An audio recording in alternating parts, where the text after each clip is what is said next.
ili uwe na hakika ya kupata katiba mpya, moja ya mambo ambayo ni muhimu sana,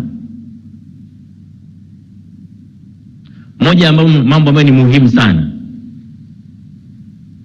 ni utashi wa kupata katiba wa rais aliyoko madarakani. Sasa niwaambie bila kuwadanganyeni, kwa mujibu wa katiba yetu, rais anapokaa kwenye kikao cha baraza la mawaziri, baraza la mawaziri haliamui, linashauri. Mawaziri wanapokaa na rais wanamshauri rais, rais ndiye anaamua.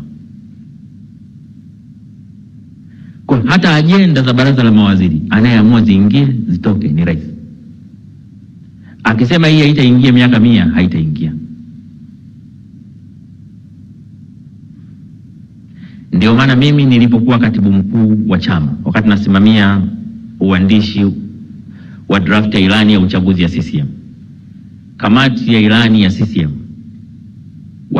tuliwapa kazi ya kutafuta maoni nchi nzima kujua watu wanataka nini. Na katika maoni walisema Watanzania wanatamani katiba mpya.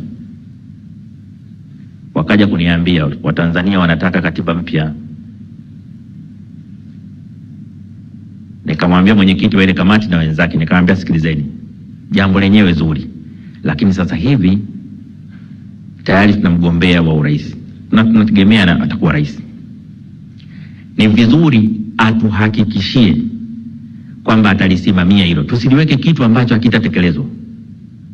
Tukakubaliana, na mimi nikaenda kumuona Mheshimiwa Rais wakati ule kama mwenyekiti wangu wa chama, mimi katibu mkuu. Nikamwambia Mheshimiwa Mwenyekiti, kamati imekuja kuniona ya ilani,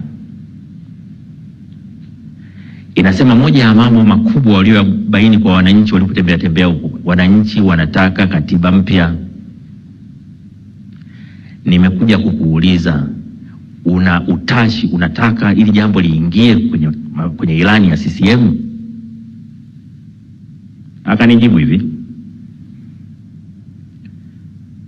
katibu mkuu, tume ya haki jinai niliyoiunda katika moja ya mapendekezo yake nayo ilibaini kwamba Watanzania wanataka katiba mpya, na niliwaahidi kwamba nitalitekeleza.